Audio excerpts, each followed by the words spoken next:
Okay, can you all humor me for a moment? Turn to your neighbor on your left or your right. Yes, even you up there, I can see you. What is the first thing that comes to mind? Remember these thoughts. Now, come to yourself. When you look in the mirror, what is it that you see? Now, I'm sure when you glanced at your neighbor, the first thing that came up was something like this. Probably saw that they had glasses, maybe noticed the color of their shirt or their jacket, maybe perceived their race or their gender. But when you thought about yourself, yeah, it was something like this. Some main character energy, am I right? But all jokes aside, this represents something critical. You see, we tend to see ourselves in full color. Ambition, dreams, complexity, nuance. But others, quick assumptions, labels. They become a part of our heuristics or mental shortcuts that we use to make sense of the world around us. But I believe that when we invest in the possibilities of what others can become over the preconceived notions we may hold about them, magical things happen. I am the product of such investment. I was born and raised in the South Bronx, New York, which for over 10 years consecutively has been America's poorest congressional district with a less than 10% college graduation rate. So for all intents and purposes, I should not be standing here before you today. But I had someone, other than my loving mom, hey mom, who saw something more. When I was in 5th grade, I was facing suspension for my disruptive behavior, and as a last-ditch effort to correct me, they sent me to my guidance counselor's office. And that is where I met Miss Polito. We sat in silence for about 5 minutes until Miss Polito asked, Rob, what is it that you want to be when you grow up? I sat, and all the things that I'd seen to my life to that point, I answered her honestly. I said, Miss Polito, I just want to be 18. Silence again. And after 3 more minutes, Miss Polito said, Rob, if you take your potential seriously, apply yourself in the classroom, I promise you, you can be more than 18. You can do anything. And in just 3 short years after that conversation, I went from a 5th grader facing suspension to an 8th grader with a full-ride scholarship to Phillips Academy, Andover, a prestigious boarding school in Massachusetts, and eventually a first-gen graduate of Harvard University. We all have a Miss Polito in our lives. I'm sure it's the reason we are all sitting here today. But I also intimately understand the opposite side of that equation. After my first year at Andover, it's summertime in New York City, and I'm looking to hang out with my friends. We're going to see a movie, and admittedly, I was running late, so I put my last name to good use, and I was in a rush. As I sprinted down the stairs of the subway station, I took out my Metro card, and I swiped, and I swiped again. I didn't have enough money. The train was coming, and my friends were looking at me, so I did what any good New Yorker would do. I waited for someone to go through the emergency gate, and I stepped on through. And as I'm running, I can see my friends calling for me. The train door is closing. They're like, Rob, come on, you can make it, you can make it. I stretch out my hands, and I get a bump on my left. It's another guy moving as aggressively as me. I'm like, wow, he really needs somewhere to go. But before I could process it, there was a badge in my face. And one guy turned to 3, and 3 turned to 5, and now my back is against the gate. And he's telling me, show some ID, stop moving, show some ID. Don't talk, show some ID, hands up, show some ID. And as I reached for my back pocket to pull out my wallet, I grabbed the only ID that I had, my Andover one. And as he took it from my hands, everything changed. Commands turn to questions. You go to Andover. Sharp tone softens. What's it like there?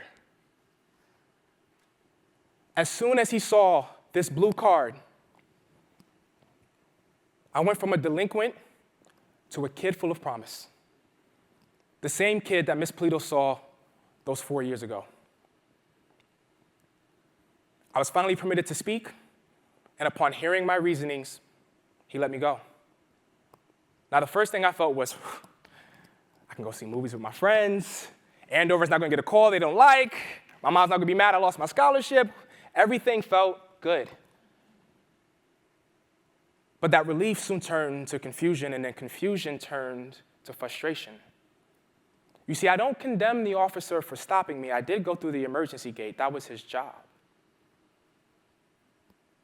But the way I was treated and the stark difference once this was revealed left me to wonder, had I not gone to a prestigious boarding school, would I have mattered?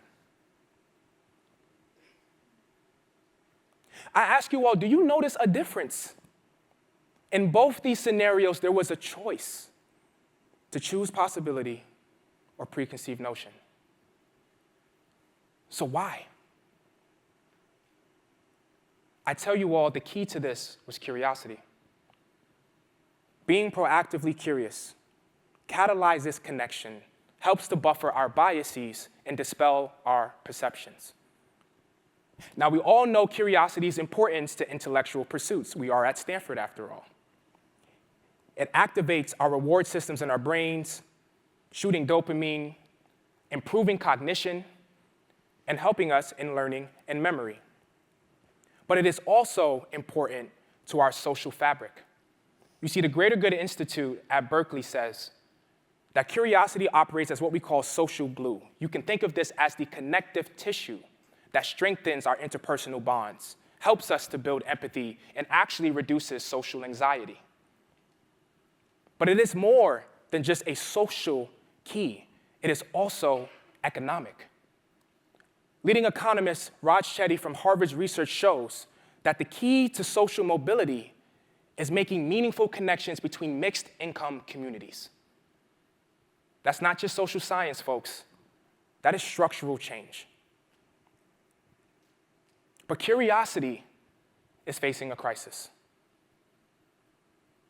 We consume more information today than our predecessors 100 years ago consumed in an entire year. When that happens, those heuristics that we develop go from being referential to definitional, hardening our biases, making it feel frictionful to see others in a different light. And today, let's be honest, folks, we feel divided. Geographical differences, political ideology creates chasms where meaningful discourse should be. And even though we are more interconnected today than we have ever been in human history thanks to advances in technology, we have a health crisis of loneliness and social isolation. Like Kendrick Lamar said, guys, we're feeling like people are not like us. But what if we flipped that equation? Let me take you back to 2012. Now, this is my second year after Andover, and it's summertime again. But this time, I am on my way to Japan. This is my first time I've ever left the country. I was super excited, but I have to admit I was very anxious. I had read and heard stories about how black people were treated in Asian countries, trying to rub the black off of their skins, pulling on their hair. So when I arrived for my first day of my homestay, I was very reserved. For 3 days, the only time I left my room was to eat and to go to language class. But on that fourth day, my host mom came up to my room, and she sat on the foot of the bed. And with tears in her eyes, she asked me, "Rob, what can we do to make you feel comfortable?" It was in that moment that I realized that I'd become the thing that I feared the most. I let my perceptions of how I thought I would be treated create bias and almost ruined this experience, not just for me, but for my host family as well. For the next 3 hours, we talked. We talked about how awkward this was, about our own insecurities, about what we valued in family. And just like that, everything changed. So much so that I was even picking up my host sister from school, watching the wonder of all her friends as her American brother came and grabbed her. This is my host sister, Saku. And 13 years later, this is our group chat today. When I look at these photos, I think about what I've almost missed. So how do we practically bring curiosity into our day-to-day lives? I offer you all 3 things at a societal, communal, and individual level. The first is we must reinvest in third spaces. These are informal social environments. Think your local park, coffee shop, libraries, community centers, where that connective tissue thrives. These are the places where the power, the economic power of curiosity happens. Like the kids say today, we all need to go touch some grass. What does that mean? Let's lift up from our phones. Let's join the physical world again, because these places are disappearing. Before the COVID pandemic, third spaces had decreased by 37%. Whether you are a civil servant or a civilian, I urge you, invest, advocate for these physical spaces. Second, we got to ask better questions, y'all. And if you're feeling awkward about this, I offer you all 3 examples. For new connections, you can ask, what's something about you that most people miss? For your bestie that you hang out with every single day, you can ask them, what's something new that's changed your perspective lately? And for all the new connections you're all going to make right after this session, you can ask, what's happened since we last spoke that shaped who you are today? This can also work for old connections as well. Now, I know we've all had that awkward moment, like, oh, it's been too long since we texted. Can I still reach out? I hope this gives you some opportunity to do so. And finally, we must turn inward. Albert Einstein said, we cannot solve our problems with the same way of thinking that we used to make them in the first place. And I extend that to say that we cannot change our thinking unless we reflect on how our thoughts became that way to begin with. Now, this reflection can look like journaling. For me, I have a 5-year journal where I hope by 2030 I can recognize some changes, but I'm tracking them along the way. But this could be audio, it could be visual. Find the things that allow for you to have a conversation with yourself. Because if we don't curb our own biases, how can we expect that from other people?